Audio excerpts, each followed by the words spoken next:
What's going on, guys? In this video I want to talk about the main things that helped me build my chest. Alright, if you follow me on Instagram, it's something very obvious. Every time I post something, people comment on my chest and they tell me I kind of have an Arnold chest, which is a great compliment. I love it, but it hasn't always been that way. Alright, my chest, I didn't grow up having a good chest without doing much. In the beginning of my training years, my chest was always something I wanted to bring up, and I did a lot of mistakes that I will share with you, and I will tell you exactly what helped me the most personally. Alright, first thing first, when I started training at a young age, my focus was mainly powerlifting. Alright, up until the age of 22, for almost 4 or 5 years that I started training, even a bit more, I was really focusing on heavy weights, the bench press, going super heavy. Trust me when I tell you, I used to spend almost an hour just on the bench press, an hour and a half just on the bench press. Then I'll do more stuff after, but I used to really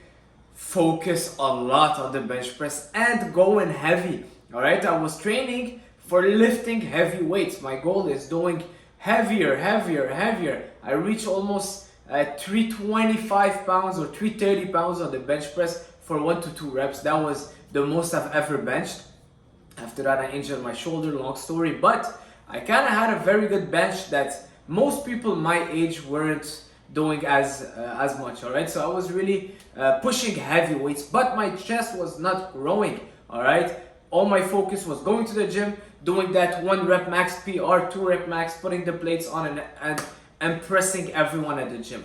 All right, after that, my shoulder got injured, my chest wasn't growing as much, and then I'm like, maybe I gotta change a little bit my style of training. So I got kind of forced into changing my style of training, and I went from doing heavy PRs mostly every single week and training like a power lifter to now training like a bodybuilder. So I was doing a lot more reps and focusing a lot more on my time under tension, which means I'm putting more tension on my chest. When you're doing a set of 1, 2, 3, there's not much time under tension because the set is very short.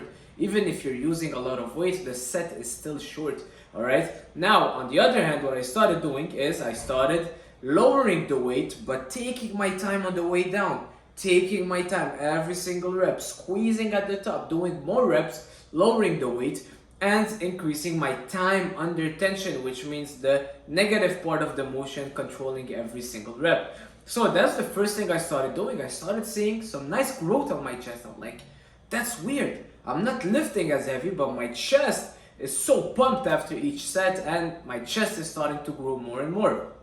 Second thing, I stopped prioritizing the bench press. All right, a lot of people will think that you gotta do those big 3, the deadlift, the bench, the squat. There's no way around it. You gotta prioritize it, and it's not completely wrong, but I don't think it should be the main focus of your workout. If your goal is building muscle mass, all right, your goal is hypertrophy, you gotta train like a bodybuilder.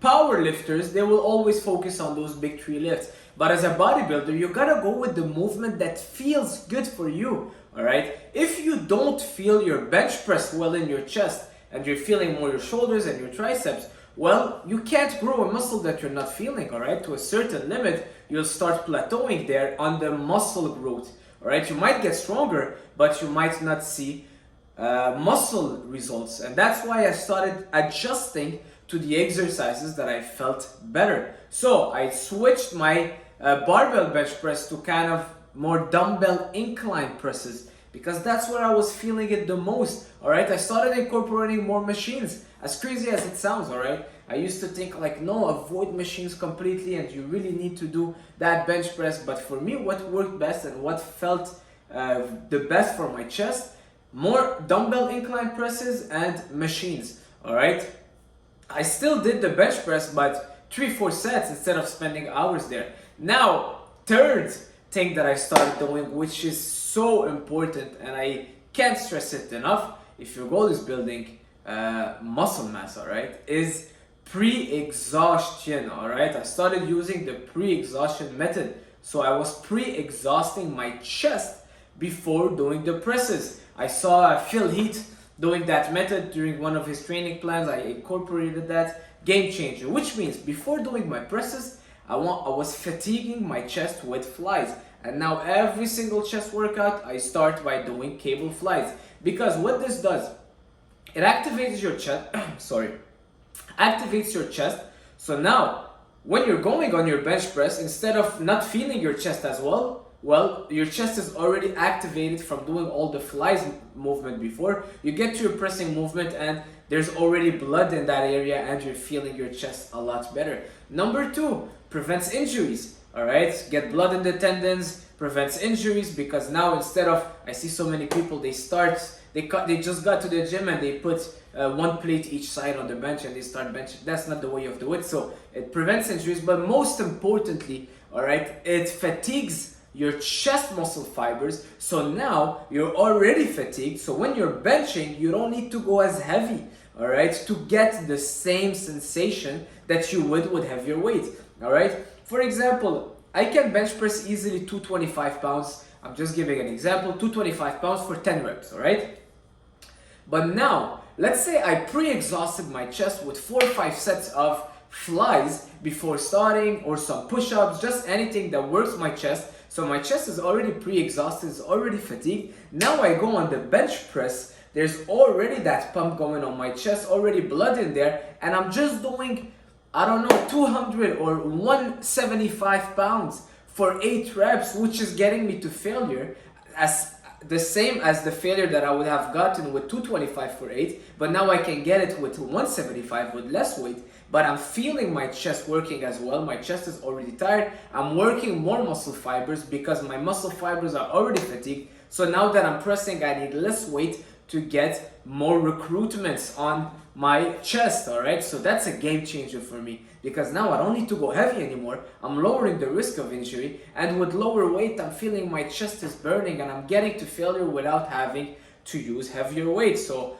no risk of injury, it's only good stuff. Yes, you won't be impressing the guy at the gym that sees you benching 4 plates, but who cares? If your goal is building muscle mass, who cares about the weight? Trust me, pre-exhaustion method, game changer for me. You can do that with flies, with push-ups, anything that kinda, I like doing it with flies, all right? Anything that kinda get that blood going and also helps you isolate the muscle. That's the word I was looking for. Because the bench press is more of a compound movement. So you will be working your triceps, your shoulders at the same time. So if you haven't pre-exhausted your chest and got a bit of blood in the area and activated your chest, you won't be feeling it as well during your presses, all right? That's why I love doing that with everything, all right? Every single thing I do. I do it for my legs. I don't start with my squat, but I pre-exhaust my quads so I can feel my quads better on the squats and lower the risk of injury. They're already activated, and lose less weight,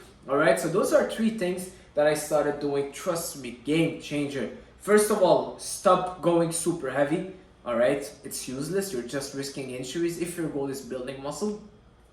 More time under tension, less weight. So stop using heavy weights. Take your time on the way down. Another thing also I forgot to mention, shorten the rest period. I started shortening the rest period.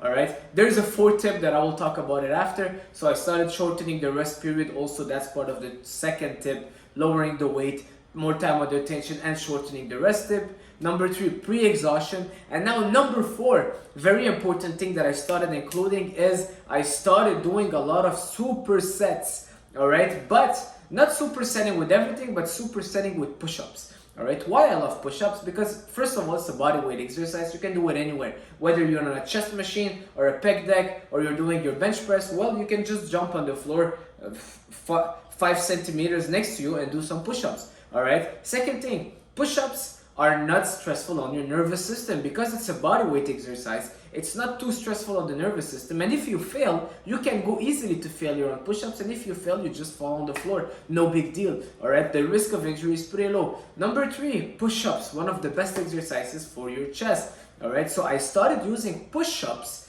while supersetting them with most actually of my chest exercises. So let's say I'm doing a bench press, I finished my set of 8, all right? I don't usually go to failure because, let's be honest, going to failure every single set on your bench press, well, it's kind of dangerous. You need a spotter, and sometimes you need someone to help you put it back. So I was just doing 8, put the weight back, and jump on the floor and do my push-ups to failure. I would feel my chest on fire after the push-ups. Squeeze your chest right afterward, get all the blood in there, and I would do that almost every single set. All right, whether I'm doing my incline presses all right, I'm done my 12 reps, drop the weight, push-ups to failure. And sometimes I would just do 5 reps, but trust me, I would feel my chest, every little muscle fiber in there getting more and more activation. All right, there was a study, I believe, that most people when they work out, they only use around 50% of their muscle fibers in a certain area. So how crazy is that? And for me, doing push-ups or doing those exercises, superset and getting my sets to failure, it will just help you recruit even more muscle fiber and getting that chest to failure and really tearing it up so you can grow back stronger. But it's why I like push-ups, because it's not so stressful on the nervous system, and it's mostly getting a lot of blood in there without tearing up a lot of muscle fiber. All right, without increasing also the risk of injury. Let's say I'm supersetting my barbell press with dumbbell heavy chest presses. It's not the same as doing push-ups. All right, doing push-ups, it's just the feeling is so different. Try it out for yourself. All right, that's what works for me. So there you have it, guys. I hope you enjoyed that video. If you want more videos of those, let me know. Hopefully you use them and your chest start growing. See you guys in the next one. Ciao.